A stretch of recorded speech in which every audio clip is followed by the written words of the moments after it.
What's going on, fellow A pluses? It's your boy Adam Perez. We're back once again with a brand new episode review as we're going to get into Penguin episode number 4. I am a little bit behind. I am certainly playing catch up for you guys. Hopefully, I can go ahead and knock out episode 5 sometime this week before we get to episode 6. But I got to tell you, man, one of my favorite episodes of the season so far. Cristin Milioti steps up and really owns this whole entire episode. I mean, this is truly sort of a flashback and getting us caught up in regards to what her life has certainly been like up until present point, if you will. So to be able to have a cool flashback and her to really own this episode. I mean, well, yes, we did get a little bit of Penguin here and there, but this was a Milioti episode for sure. Like Kristen definitely shined in here. If she's not going to be nominated for any Emmys by the end of this season, I would be completely like surprised, to be quite frank with you. She's doing that incredible of a work. And I think this episode too just extremely just shows it, right? I mean, her ability to be a present day Sofia Falcone and then also transform herself and showcase her range as to a completely different Sofia Falcone before 10 years in Arkham, the way that she carries herself, the way that she presents herself, right? Going to these galas, going to these speeches, presenting herself to fighting for causes and whatever the case may be. I mean, granted, she is Falcone's daughter, but still, she's definitely out here doing something with her name. And so it's really fascinating to kind of see that journey that she's on. But, you don't get that incredible attachment to a character and a real joy of seeing that when if you don't have somebody like a Kristen Milioti to be able to perform both of those roles and to kind of show a character's natural progression, man. I mean, she's a phenomenal actress, phenomenal actress. I literally just watched a clip before I started recording this. I literally watched a interview with Milioti. I think she was on Jimmy Fallon, if I'm not mistaken. And the fact that she actually auditioned for a role in Wicked, I thought would have been fantastic. To be quite frank with you, just seeing her performance in here, give Kristen Milioti any role that she wants to after this for sure. She's definitely going to earn it for sure.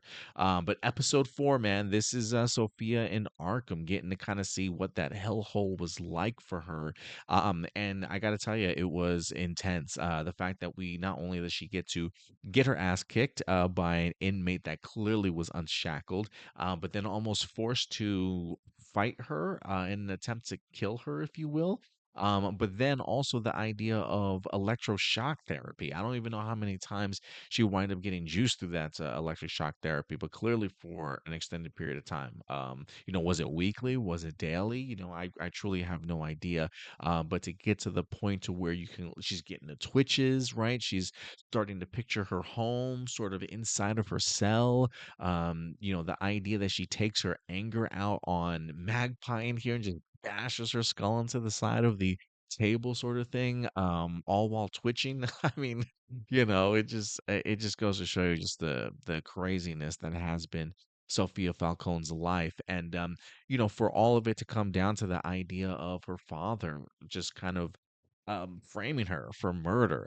Just absolutely incredible stuff to see just the lengths that he'll go to keep her quiet to the point of like not only wanting to keep her in there, but if he could, death. I'm pretty sure, right? Clearly, he certainly tried at one point in time, but yeah, just a crazy journey for Sophia as a whole in here. To be quite frank with you, a couple things about this episode I really love. The music in here was just so on point, especially the moments in which Sophia really started kind of going a little bit crazy.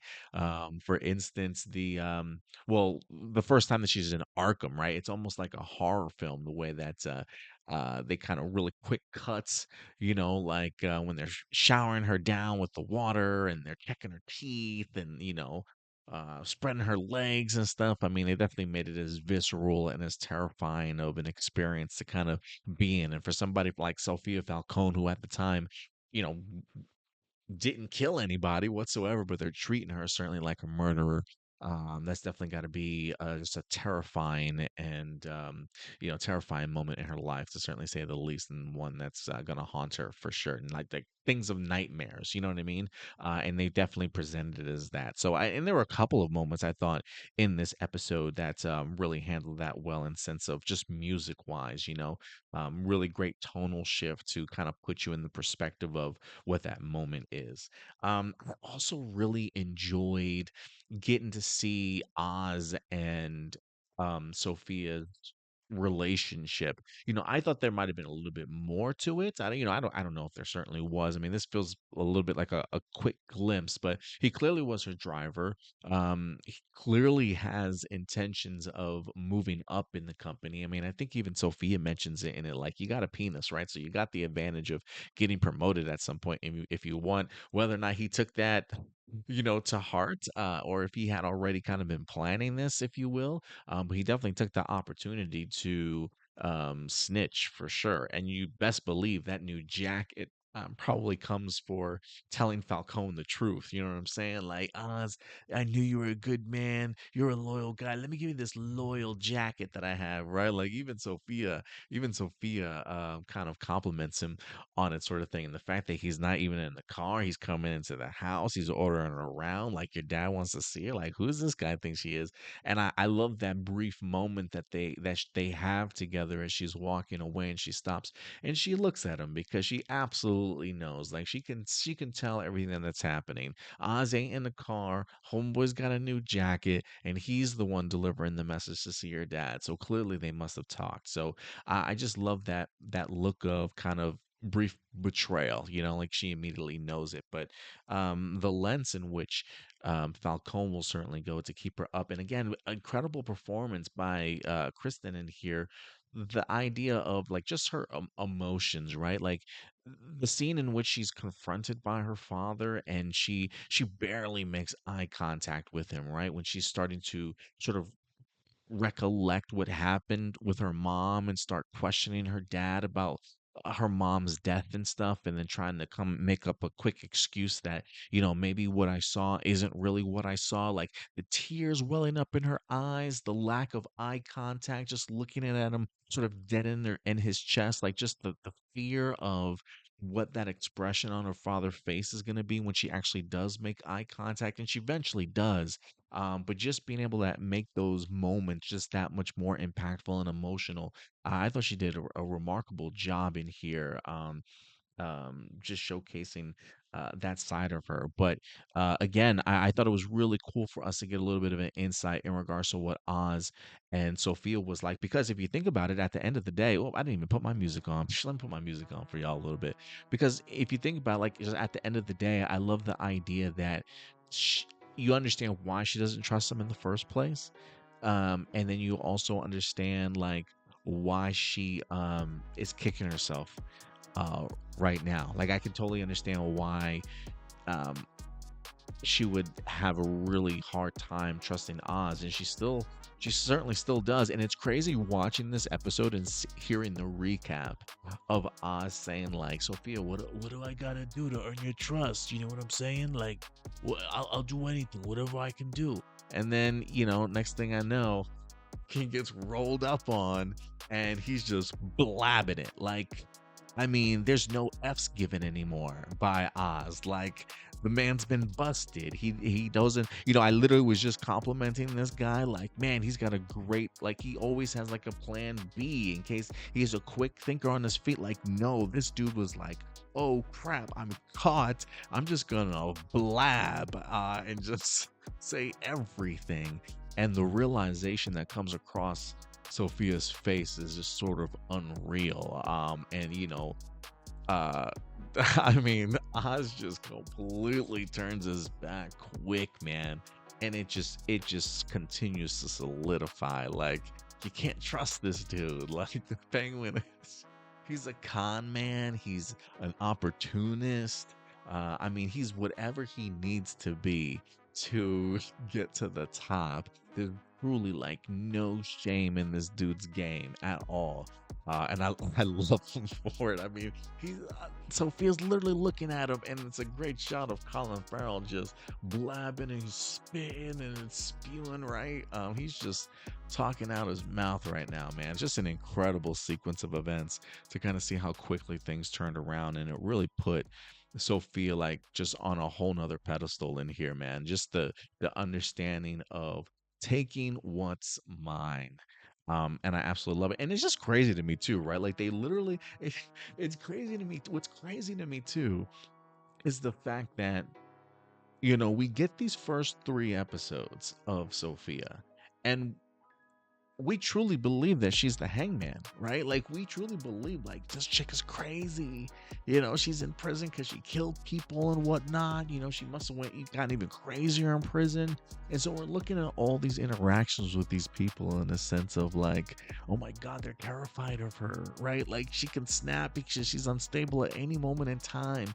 Only to come to find out that the real reason why all these people are so tense around her and terrified of her is because they fucking framed her for murder. Like, that's crazy to me. Like, she didn't kill anybody, well, with the exception of poor Magpie and maybe a couple other people after her time in prison. But the fact that she literally didn't do what they suggested that she did when she threw them in there, and now that she's out on the other end, yes, she definitely has murdered a person, maybe a couple other people in prison at this time. But there's also more to the story in the sense that, like, they're terrified as to how she's gonna get even with them. And granted, yes, she is crazy. She's not saying. That electroshock therapy definitely fried her brains for sure, right? But the fact that she is who she is now, it definitely is quite terrifying to certainly say the least. But I just love seeing how the story has kind of really all kind of come together in here. But incredible stuff, man. Visceral, really terrifying stuff that she went through in Arkham. Great music to certainly accompanying it. And an incredible performance by Cristin Milioti to go ahead and certainly carry this entire episode here this week. And I also really enjoyed the fact that she did have a good relationship with her brother, right? Like her brother truly did at least care for her. Like he might have been an F up in every other situation, right? Whether that be a druggie, an alcoholic. He clearly didn't even necessarily want the job that his father was certainly given to him. But the one thing that he always was brother. And the fact that granted, could he probably have tried harder? Probably. But he definitely seemed, at least to me, someone who genuinely cared in regards to like how his sister was doing and the well-being of his sister and really wanting to get his sister out.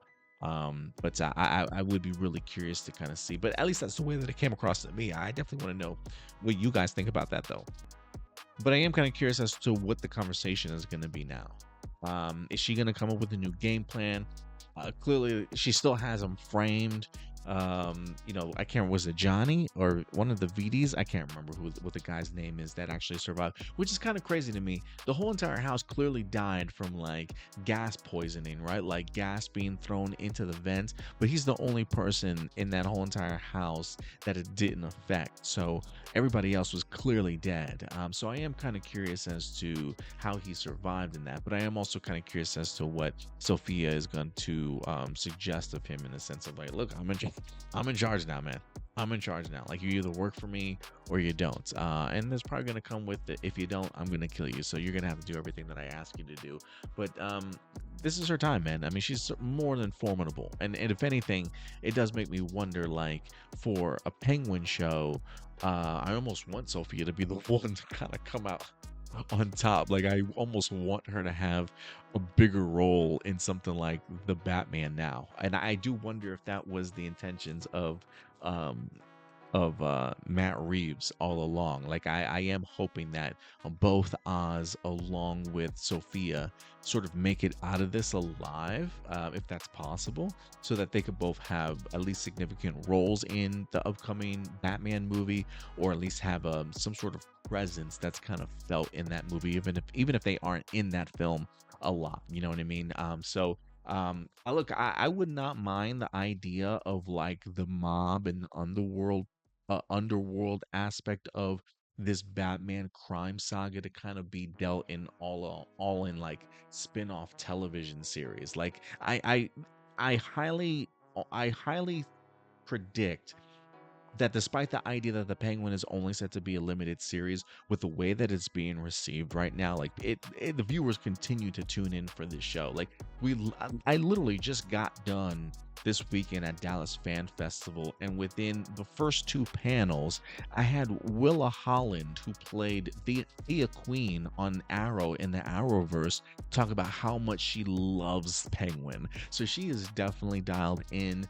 David Ramsey mentioned it a little bit too. They were both in the panel together. They both gave the series some praise for sure, but Willa Holland like name dropped the Penguin at least 2 or 3 times this weekend, I feel like, in a panel. So people are watching this show, and it would not surprise me if it ends up getting sort of like a second season because it is so successful. So there's a part of me that's expecting maybe a season 2 of the Penguin, and then maybe another spin-off to kind of go along, coming fresh out of Batman Part 2, to kind of connect into Batman Part 3. But that's just my early predictions. But especially, like I said, with the way that Cristin